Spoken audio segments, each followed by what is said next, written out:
खबर चाहे देश की हो या फिर दुनिया की। अगले 15 मिनट में हम आपको हर वो बड़ी खबर दिखाएंगे जो पूरे दिन का आपका एजेंडा सेट कर देगी। और सबसे पहले बात करते हैं बोहरा मुस्लिमों के बीजेपी को समर्थन देने वाली बड़ी खबर के साथ। खबर क्या है? भोपाल की मस्जिद में मोदी के नारों की गूंज। मोदी है तो मुमकिन है कि नारों से गूंजी है मस्जिद। अलीगंज हैदरी मस्जिद में लगे हर हर मोदी, घर घर मोदी के नारे। बोहरा मुस्लिमों ने लगाया अब की बार 400 पार का नारा। मस्जिद में मांगी गई मोदी की कामयाबी की दुआएं। मोदी है तो, मोदी है तो, मोदी है तो, मोदी है तो, अब की बार मोदी है तो, मोदी है तो, मोदी है तो। और आइए आपको सुनाते हैं भोपाल की हैदरी मस्जिद के आमिल ने पीएम मोदी के बारे में क्या कहा है। हम जो है हमारे वज़ीर आज़म नरेंद्र मोदी की बहुत कदर करते हैं, क्योंकि सैयदना साहब के साथ में उन्होंने काफ़ी जो है अपना घर जैसा रिश्ता बनाया है और सैयदना साहब भी उनकी बहुत कदर करते हैं। हम आपसे दुआ करते हैं कि खुदा आपको कामयाबी दे। और आइए अब आपको दिखाते हैं कि पीएम मोदी बोहरा समुदाय से कब कब मिले हैं, ये मुलाकात कब कब हुई है। 14 सितंबर 2018 की तस्वीर आपके सामने है जब इंदौर में मुलाकात की। इसके अलावा 10 फरवरी 2023 की तस्वीर आप देखिए, मुंबई में ये मुलाकात हुई। और तीसरी आप मुलाकात देखिए 24 जून 2023 की, जब इजिप्ट में बाकायदा जो मुलाकात हुई। और यहां पर भी काफी जो प्रशंसा है बोहरा समुदाय की तरफ से प्रधानमंत्री की गई। और आइए अब आपको बताते हैं कि बोहरा मुस्लिम समाज बीजेपी के लिए महत्वपूर्ण आखिर क्यों है। कुछ डेटा आपके सामने रखेंगे। देखिए, बोहरा मुस्लिम समुदाय को सबसे पहले जानिए। देश में इनकी कुल आबादी जो है वो 20 करोड़ है मुस्लिम आबादी, और बोहरा मुस्लिम 10 लाख आबादी, यानी कि देश भर में जो 20 करोड़ मुस्लिम आबादी है उसमें 10 लाख बोहरा मुस्लिम आबादी है। और किन राज्यों में आबादी है आप देखिए, महाराष्ट्र, गुजरात, इसके अलावा राजस्थान, एमपी में बोहरा समुदाय है। और साथ साथ अगर बात करें पश्चिम बंगाल की, चेन्नई और कर्नाटक, तेलंगाना, यहां पर भी बोहरा समुदाय की अच्छी खासी संख्या है। बिल्कुल, बोहरा मुस्लिम पर बीजेपी का फोकस क्यों है अब ये भी जानिए। बिग बॉल पर डिटेल्स आपके सामने रखेंगे। तो देखिए, सबसे पहले 3 जुलाई 2022 की अगर हम बात करें, बड़ी बात क्या है, बीजेपी राष्ट्रीय कार्यकारिणी की बैठक हुई है इस तारीख को। और उसके बाद पीएम मोदी ने की पसमानदा बोहरा मुस्लिमों के लिए स्नेह यात्रा की घोषणा। तब से ही फोकस किया जाने लगा बोहरा समुदाय पर। इसके अलावा 17 जनवरी 2023 की तारीख की बात करें तो बड़ी बात यहां पर क्या, बीजेपी राष्ट्रीय कार्यकारिणी की बैठक का जो हम जिक्र कर रहे हैं, पीएम ने कहा कि मुस्लिम समुदाय के बोहरा पसमानदा पढ़े लिखे लोगों तक सरकार की नीतियों को लेकर जाएंगे हम। ये जो है वो बात कही गई है। और शुभम का हम सीधे रुख करते, शुभम इस वक्त हमारे साथ है। शुभम, बोहरा समुदाय की तरफ से हम लगातार देखते हैं कि जो खास प्रेम है, एक जो खास स्नेह है, वो प्रधानमंत्री के लिए दिखाया जाता है। और एक बार फिर से वो हमने देखा कि जो हुआ है, बोहरा समुदाय की तरफ से नारे लगाए गए। लेकिन क्योंकि ये पूरा चुनावी सरगर्मी का वक्त है, सियासी तौर पर कैसे इसके मायने निकाले गए? देखिए, बिल्कुल प्रधानमंत्री नरेंद्र मोदी और बोहरा समाज का अच्छा रिश्ता रहा है। और इस रिश्ते की शुरुआत हमने इंदौर से देखी थी, जब बोहरा समाज के कार्यक्रम में खुद प्रधानमंत्री नरेंद्र मोदी आए थे और जो बोहरा समाज के प्रमुख होते हैं सैयदना साहब, उनसे उन्होंने मुलाकात की थी। ये वीडियो कल शाम का है, जब बीजेपी के प्रत्याशी आलोक शर्मा उस बोहरा समाज की मस्जिद में गए थे, ईद मुबारकबाद एक तरह से देने गए थे। और उसके बाद हमने देखा कि देश में ये पहली मस्जिद होगी जहाँ से प्रधानमंत्री नरेंद्र मोदी को लेकर इस तरह के नारे लगाए दिखाई दिए हों। 400 पार का नारा बच्चों ने भी वहाँ पर लगाया, जितने भी मस्जिद में लोग थे उन्होंने लगाया। और सबसे बड़ी बात, जो बोहरा समाज के प्रमुख थे उन्होंने बयान दिया प्रधानमंत्री नरेंद्र मोदी को लेकर कि प्रधानमंत्री नरेंद्र मोदी और बोहरा समाज के पारिवारिक रिश्ते रहे हैं, बहुत अच्छे रिश्ते रहे हैं। और हम चाहते हैं, अल्लाह ताला से हम दुआ करेंगे कि प्रधानमंत्री मोदी अपने मकसद में ज़रूर कामयाब मिले। तो इस तरह का बयान दिया है। और उसके बाद सियासी पारा भी बढ़ा है, क्योंकि अगर आप देखें तो कांग्रेस पार्टी को ये ज़रूर लगता है कि उनका एक वोट बैंक जो है वो मुस्लिम है या बोहरा समाज है, परंपरागत वोट बैंक ये रहा है, ये तो वोट आएगा ही। मगर मस्जिद में इस तरह से बोहरा समाज की ओर से सीधे ऐलान कर देना प्रधानमंत्री नरेंद्र मोदी को लेकर, ये ज़रूर कांग्रेस को थोड़ा सा परेशान। बिल्कुल शुभम, तो भोपाल की हैदरी मस्जिद में 400 पार के नारे लगे और साथ साथ मोदी है तो मुमकिन है कि नारे लगे हैं, जिसका वीडियो इस वक्त हम आपको दिखा रहे थे। बहुत बहुत शुक्रिया आपका इस पूरी जानकारी के लिए शुभम। और चलिए अब बात करते हैं बीजेपी के मिशन 400 वाले एजेंडे की ही, जिस पर आज रहेगी दिन भर नजर। और इससे जुड़ी बड़ी खबर क्या है, आज गृह मंत्री अमित शाह के 3 कार्यक्रम हैं। सुबह 11 बजे कन्याकुमारी में अमित शाह का रोड शो होगा, शाम 4 बजे अलवर में अमित शाह रहेंगे और यहां पर उनकी जनसभा है। और शाम 6 बजे की बात करें तो नोएडा में प्रचार करेंगे अमित शाह। तो दक्षिण से लेकर उत्तर तक किस तरह से आज ताबड़तोड़ प्रचार करेंगे अमित शाह, यह हमने आपको बताया। और देखिए अमित शाह आज जो दौरे करने वाले हैं उससे जुड़ी कुछ तस्वीरें भी आपको हम दिखा रहे हैं। 3 तस्वीरें देखिए। सुबह 11 बजे तमिलनाडु की कन्याकुमारी में वो रहेंगे और उसके बाद शाम 4 बजे राजस्थान के अलवर में एक सभा होनी है। और ठीक शाम 6 बजे यूपी के नोएडा में भी डॉक्टर महेश शर्मा के पक्ष में आज वोट मांगेंगे, चुनावी जनसभा करेंगे केंद्रीय गृह मंत्री अमित शाह। और आइए आपको बताते हैं कि आज अमित शाह का दिन का चुनावी एजेंडा है क्या और उनके दौरों का असर क्या पड़ेगा, यह आपके लिए जानना बहुत ज्यादा जरूरी। तो देखिए ग्राफिक्स के जरिए इस वक्त हम आपको दिखा रहे हैं पूरी जानकारी। एक दिन के अंदर 3 जो बड़े राज्य वहां पर दौरा हो रहा है और कुल मिलाकर 91 सीट है जहां पर इसका असर पड़ता हुआ नजर आएगा। सबसे पहले अगर दक्षिण की बात करें तो कन्याकुमारी जहां पर आज रोड शो करेंगे और तमिलनाडु की 39 सीटों पर इसका असर पड़ेगा। और अलवर की बात करें राजस्थान, यहां पर जनसभा करेंगे और 25 सीटों पर अंजलि इसका असर पड़ता हुआ नजर आएगा। जी हाँ, और यूपी के नोएडा भी आज अमित शाह की एक जनसभा होनी है जहां रैली का असर होगा कुल 27 सीटों पर। तो देखिए ये स्ट्रेटेजी है बीजेपी की और इसीलिए जो स्टार प्रचारक हैं अमित शाह उनको इन 3 राज्यों में चुनावी सभा करने के लिए कहा गया है। अब देखिए एक और बड़ी खबर है, पूर्व राज्यसभा सांसद अशफाक करीम का आरजेडी से इस्तीफा। लालू यादव को पत्र लिखकर अपना इस्तीफा दिया है।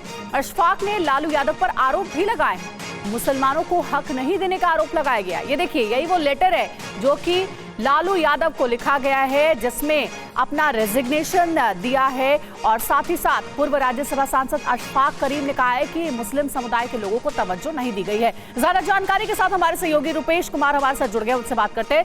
रुपेश, क्या नाराजगी है अशफाक साहब की लालू यादव से? देखिए अशफाक करीम ने लालू प्रसाद यादव को चिट्ठी लिखी है और उसमें कई आरोप लगाए हैं। अल्पसंख्यकों को उनकी आबादी के अनुसार हक नहीं मिलने का आरोप है, लेकिन मामला ये है कि वो टिकट चाहते थे, कटिहार से पहले वो चुनाव लड़ना चाहते थे आरजेडी के टिकट पर, लेकिन टिकट नहीं मिला क्योंकि कटिहार कांग्रेस के खाते में चली गई। उसके बाद से बगल की सीट वो चाहते थे, लेकिन लालू प्रसाद यादव यानी आरजेडी से उन्हें टिकट नहीं मिला।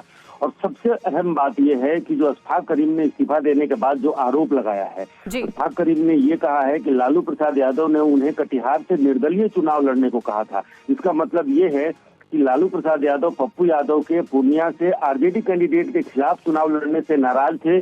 पप्पू यादव कांग्रेस में थे तब टेक्निकली, लेकिन उसके बाद से कटिहार में कांग्रेस उम्मीदवार के खिलाफ लालू प्रसाद यादव अपना एक निर्दलीय मजबूत उम्मीदवार देना चाहते थे। और ये सबसे अहम है क्योंकि किस तरीके से कांग्रेस और आरजेडी के बीच पप्पू यादव प्रकरण के बाद से ही जो चीजें चल रही हैं, अभी भी तेजस्वी यादव मुकेश सहनी के साथ चुनाव प्रचार कर रहे हैं, लेकिन कांग्रेस का कोई नेता शामिल नहीं है। बिहार में इंडी गठबंधन कहने को है, तेजस्वी यादव और मुकेश सहनी और वाम दलों के नेता एक साथ तो चुनाव प्रचार कर रहे हैं, लेकिन कांग्रेस ने, हालांकि कांग्रेस ने अभी तक बिहार में 9 सीटों में सिर्फ 3 सीटों पर अपने उम्मीदवारों का ऐलान किया है, लेकिन उसके बावजूद अखिलेश सिंह बिहार में है। बिल्कुल रुपेश, जो जानकारी आप दे रहे हैं उससे तो यही समझ में आ रहा है कि भले ही गठबंधन के साथ चुनाव लड़ रही हो कांग्रेस और आरजेडी, लेकिन सीट शेयरिंग को लेकर के अभी भी कितना विवाद है ये अलग अलग सीटों पर नजर आ रहा है। बहुत शुक्रिया हमारे साथ जुड़ने के लिए। और ये जो लेटर आप देख रहे हैं अशफाक करीम का है, अपना रेजिग्नेशन दिया है लालू यादव को, पूर्व राज्यसभा सांसद है आरजेडी से।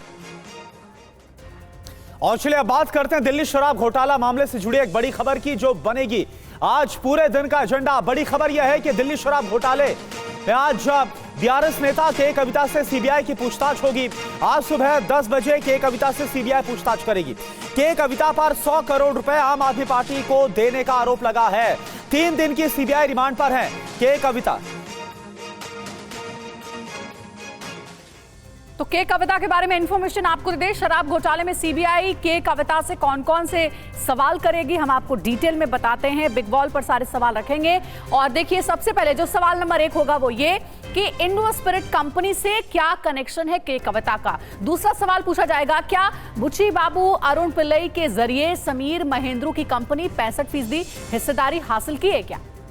सवाल तीसरा क्या हो सकता है, विजय नायर से पहली मुलाकात कब हुई और किसने करवाई है। चौथा सवाल, क्या विजय नायर को 100 करोड़ रुपए आपने दिए, कहां से और कैसे पैसा इकट्ठा किया गया। ये तमाम जो सवाल है वो सीबीआई की तरफ से सामने रखे जा सकते। जी हां, और पांचवा सवाल ये कि 20 सितंबर 2021 को दिल्ली के होटल में किसने मीटिंग बुलवाई थी, उसमें कौन कौन शामिल था। तो अभी तक हमने आपको 5 सवाल बताए हैं जो कि के कविता से पूछे जा सकते हैं। अगला सवाल ये भी हो सकता है कि ये जो मीटिंग है उसमें आखिर क्या तय हुआ और क्या वहां पॉलिसी का ड्राफ्ट नोट भी आपको दिखाया गया था।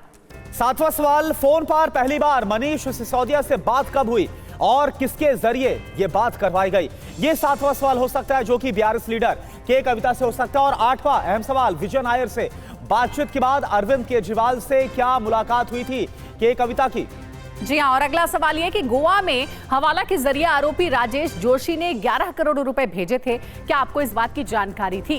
कि कविता से कई सवाल होने हैं। एक और सवाल ये कि आपके कहने पर अभिषेक बोइनपल्ली ने हवाला के जरिए गोवा में क्या कैश भिजवाया था। तो ये 10 सवाल हमने आपको बताया जो कि के कविता से ईडी पूछने वाली है। और आगे बढ़ते हैं, बात करते हैं संदेश खाली मामले की। अब खबर पश्चिम बंगाल के संदेश खाली से जुड़ी हुई आपको बता रहे हैं। संदेश खाली हिंसा मामले से जुड़ा बहुत बड़ा अपडेट है। पहले दिन ईमेल के जरिए 50 शिकायतें सीबीआई को मिली है। सीबीआई ने शिकायत के लिए जारी की थी ईमेल आईडी। हाईकोर्ट ने ईमेल आईडी को जारी करने का निर्देश दिया था और आप देखिए, पहले दिन सीबीआई को ईमेल के जरिए 50 शिकायतें संदेश खाली पीड़ितों की तरफ से मिली है। जितेंद्र शर्मा इस वक्त हमारे साथ जुड़े हैं। जितेंद्र, क्योंकि जब से अब सीबीआई ने इस पूरे मामले में इन्वेस्टिगेशन की है, क्या कुछ निकलकर सामने आ रहा है और पहले दिन 50 शिकायतें, क्या उससे जुड़ी खबर है आपके पास।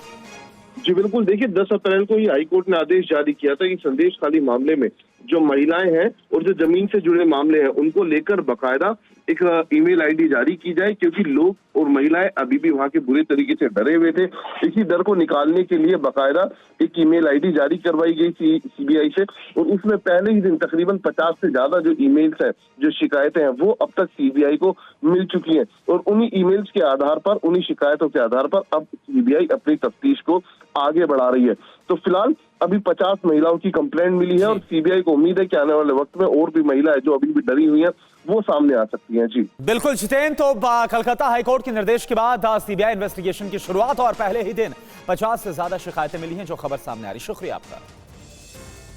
और अगली बड़ी खबर का रुख करेंगे। ईरान इजरायल युद्ध से जुड़ी खबर है जो बदल सकती है दुनिया का एजेंडा। ब्रेकिंग न्यूज है, ईरान इजरायल युद्ध से जुड़ी अपडेट कभी भी शुरू हो सकता है। इजरायल और ईरान के बीच युद्ध 48 घंटे के अंदर हमला कर सकता है ईरान।